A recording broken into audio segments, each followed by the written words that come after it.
तेरी अमर गाथा का गुणगान करता हूँ। हे मानवता के पुजारी, तुझे प्रणाम करता हूँ। तेरे कर्मों से रोशन हुआ है भारत का घर आंगन। तेरी हस्ती, तेरे वजूद को मैं सलाम करता हूँ। साथियों, आज बात करेंगे the great doctor B.R. Ambedkar ji के बारे में। जय भीम, जय भारत। दोस्तों, आज की वीडियो आपके लिए बहुत ही ज़्यादा खास होने वाली है, क्योंकि इस वीडियो में मैं आपको बाबा साहब डॉक्टर भीमराव अंबेडकर की पढ़ाई, जीवन संघर्ष, छुआछूत, भेदभाव से जुड़ी सभी बातें बताऊंगा। हाँ, ये वीडियो थोड़ा बड़ा है और उन लोगों को कम पसंद आएगा जो अक्सर नेट पर नाचते गाते वीडियो ढूंढना पसंद करते हैं। लेकिन मेरा विश्वास है इस वीडियो में बाबा साहब के जीवन की हर वो छोटी बड़ी सभी जानकारियाँ आप तक पहुँचेंगी, जिन्हें जानना आपके लिए बेहद आवश्यक है। साथियों, ये तो हम सभी जानते हैं, 14 अप्रैल 1891 में महू मध्य प्रांत, ब्रिटिश भारत, वर्तमान में डॉक्टर अंबेडकर नगर, मध्य प्रदेश के नाम से जाना जाने वाला शहर।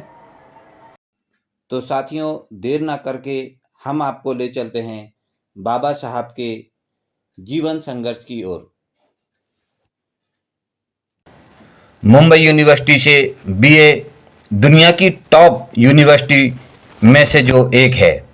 कोलंबिया यूनिवर्सिटी से MA, PhD, London school of economics, LSE, BSc, MSc और ग्रेस, इनसे बैरिस्टर इन लॉ की पढ़ाई कौन कर सकता है? इतना इंटेलिजेंट, इतना रिसोर्सफुल, इतना डायनेमिक कौन हो सकता है? यदि आपसे मैं पूछूंगा या अंदाज़ा लगाने का कहूँ तो आप बोलेंगे शायद कोई रईस बाप की औलाद हो सकती है। लेकिन ये वो शख्स है जिसके जीवन में कोई सुविधाएं नहीं थीं।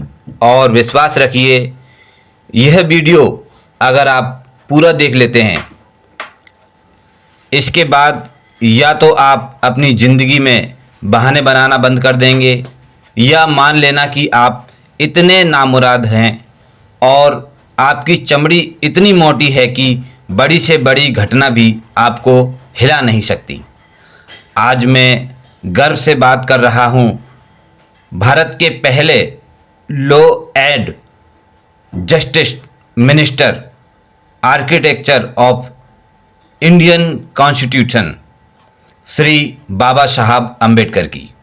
बाबा साहब ऐसी चमत्कारी पुरुष थे जो न केवल दलितों बल्कि समाज के कई वर्गों के मसीहा कहलाते हैं। साथियों, बाबा साहब अपने माता पिता लालाजी सकपाल एवं भीमाबाई की 14वीं संतान थे। प्रारंभ में ही जब 1900 में सतारा गवर्नमेंट हाई स्कूल में उनका नाम भीमाराव जी आम्बेडकर इसलिए लिखवाया गया क्योंकि कोंकण प्रांत के लोग अपना उपनाम गांव के नाम से रखते थे और आवंडवे उनके गांव से संबंधित था।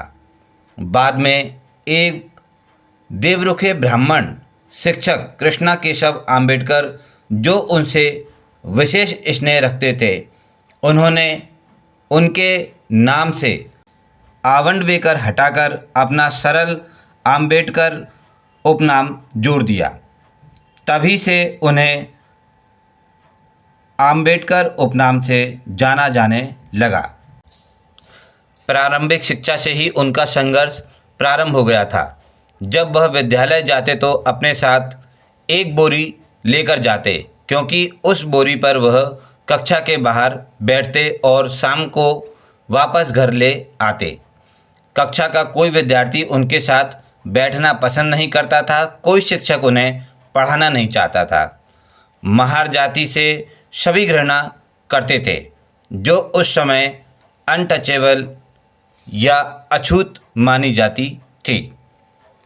पढ़ना पढ़ाना तो छोड़ो, उन्हें पानी पीने का तक अधिकार न था। आलम यह था कि उनकी आवाज़ और परछाई देखकर लोग उनसे दूरियां बना लेते। अन्य बच्चों की तरह नल से भी जल पीने का अधिकार नहीं था।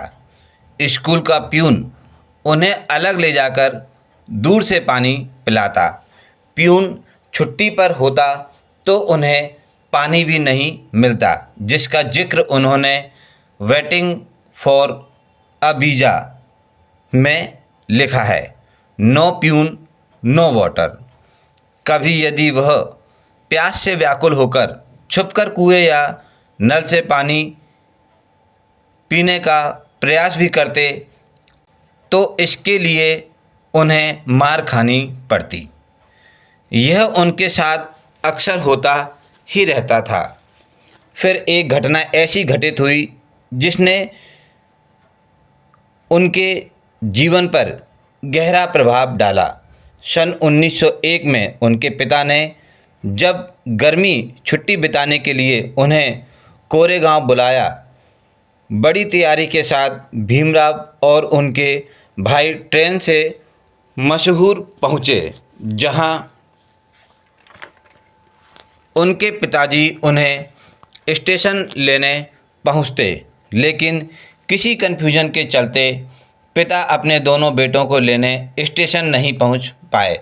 फिर दोनों भाइयों ने तय किया कि वह बैलगाड़ी करके मशहूर से कोरेगांव पहुँचेंगे, लेकिन रास्ते में जब बैलगाड़ी चालक को यह पता चला कि वह दोनों बालक महार जाति से हैं, तो उन्हें गाड़ी से धक्का मार दिया गया। इतना ही नहीं, उनसे दोगुना किराया लेकर उन्हीं से बैलगाड़ी चलवाई और गाड़ी वाला स्वयं पीछे चला गया, क्योंकि वह बैलगाड़ी में बैठकर दूषित नहीं होना चाहता था। इसके साथ शहर से लाए भोजन को कर जब दोनों बालक पानी पीना चाहते थे, तो ऐसी जगह गाड़ी रोकने को बोला जहां जानवर अपना मलमूत्र त्यागते थे।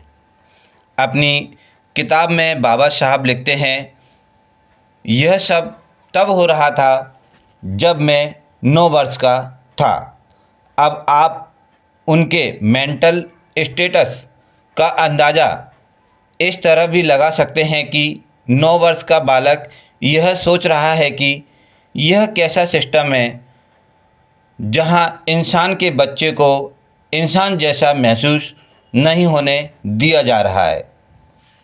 एक समय ऐसा भी आया जब 10 वर्ष की आयु में छोटे अंबेडकर घर छोड़कर भागना भी चाहते थे। ट्रेन की टिकट के लिए पैसे नहीं होने के चलते 4 दिन तक पैसे चुराने का प्रयास करते रहे। तब केवल एक आना मिला।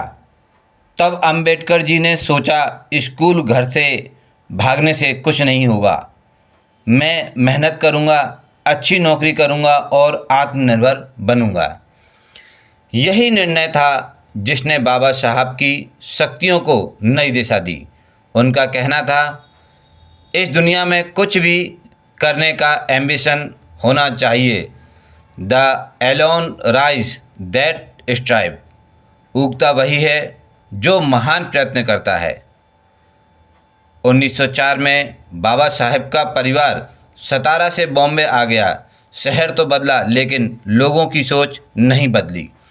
एल्फिस्टन स्कूल के एक टीचर ने उन्हें संस्कृत पढ़ाने से मना कर दिया, लेकिन अंबेडकर जी तो शिक्षा और स्वाभिमान का दृढ़ निश्चय कर चुके थे। स्कूल की पढ़ाई पूरी कर मदद मिलने पर विदेश चले गए। विदेश तो मानो वह भारत का नाम रोशन करने आए थे। कोलंबिया यूनिवर्सिटी में डॉक्टर बी आर अम्बेडकर ने 8 वर्ष की पढ़ाई केवल 2 साल 3 महीने में पूरी कर ली। इस समय वह प्रतिदिन 21 घंटे पढ़ते। उन्होंने इकोनॉमिक्स से एमए किया, साथ में सोशियोलॉजी, हिस्ट्री, फिलॉसफी, एंथ्रोपोलॉजी और पॉलिटिक्स की भी पढ़ाई की। बाद में पॉलिटिक्स और इकोनॉमिक्स की पढ़ाई करने लंदन स्कूल ऑफ इकोनॉमिक्स चले गए। यहीं उन्हें लॉ की पढ़ाई के लिए एडमिशन भी मिल गया, लेकिन स्कॉलरशिप की समय अवधि समाप्त होने के कारण वह वापस घर आ गए।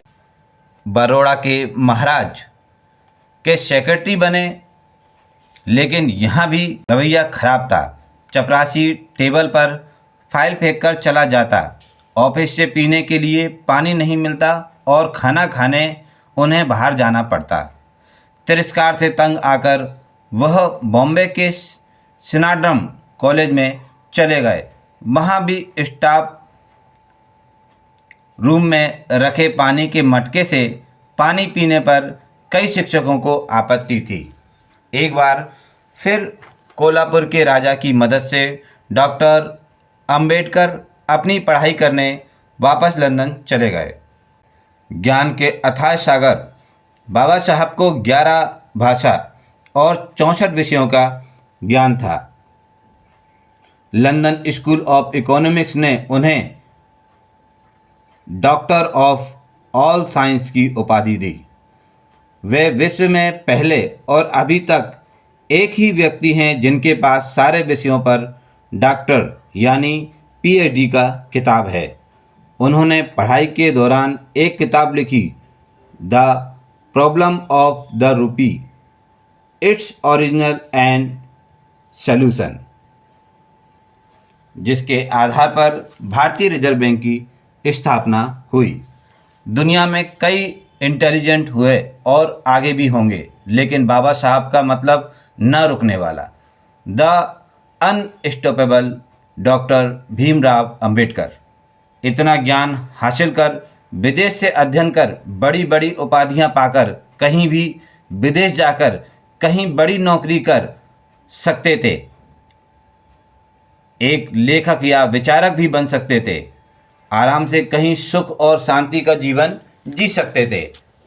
लेकिन वे कहते हैं कि 5 वर्ष विदेश में रहकर मैं भूल गया था कि मेरी जाति क्या है, लेकिन अभी एक बड़ा इतिहास रचना बाकी था। सन 1923 में जब बाबा साहब लौटकर वापस आए तो अनटचेबिलिटी से लड़ने के लिए पूर्णतः तैयार थे। उनका कहना था, अगर अपनी जान और देश की आज़ादी के लिए मुझे कुछ चुनना है तो मैं देश को चुनूंगा। अगर दलित उत्थान और देश की आज़ादी के बीच चुनना होगा तो पहले मैं दलित उत्थान चुनूंगा, क्योंकि वह आज़ादी किस काम की जिससे लोगों को समानता न मिले। बिना समानता हर आज़ादी गुलामी है। ओशो ने एक बार कहा था, 5000 वर्षों में अंबेडकर जैसे व्यक्ति पैदा नहीं हुए। बाबा साहब बुद्धिमान तो थे ही, साथ में उन्हें सीखने की तीव्र इच्छा थी। हमेशा किताबों में डूबे रहते थे, रात भर पढ़ाई करते थे। जब विदेश जाते तो अपने साथ हजारों सेकंड हैंड बुक साथ लेकर आते। राजगढ़ में स्थित डॉक्टर अंबेडकर की पर्सनल लाइब्रेरी में 50,000 किताबें थीं। किताबें तो कोई भी लाया खरीद सकता है, लेकिन बाबा साहब के देहांत के बाद उनकी किताबों को देखा गया, जिसमें हर पेज पर कमेंट व नोट मिले जो यह साबित करते हैं कि यह उनके द्वारा पढ़ी गई थी। मैं तो कहना चाहूँगा, जीवन भर जिस व्यक्ति ने इतने तिरस्कार व समाज में संघर्ष देखे, उसमें कभी अपने दुख या संघर्ष को अपने लिखे संविधान में व्यक्त नहीं होने दिया। कभी किसी भाषण या किताब में उन्होंने इस संघर्ष की दास्तां बयां कर समाज से नफरत नहीं देखने दी। उन्होंने अंत तक एकता और भाईचारे का ही संदेश दिया, किंतु कुछ समाज के ठेकेदारों ने उन्हें अपने निजी स्वार्थ के चलते उनकी छवि को कमज़ोर करने का प्रयास किया। साथियों, बाबा साहब हमारे देश की ही नहीं बल्कि संपूर्ण विश्व की धरोहर हैं। हमें चाहिए कि उनके द्वारा किए गए संघर्ष व बलिदानों को हर व्यक्ति तक पहुंचाएं। मेरा यह वीडियो अधिक से अधिक शेयर करें, जिससे आने वाली नस्लों को, नए विद्यार्थियों को यह जानकारी ज़रूर पहुँचे कि बाबा साहब के जीवन में कितने संघर्ष रहे। उन संघर्षों के बाद भी बाबा साहब ने सदैव अपने देश हित, समाज हित के लिए ही जीवन जिया। जय हिंद, जय भारत, जय बाबा साहब।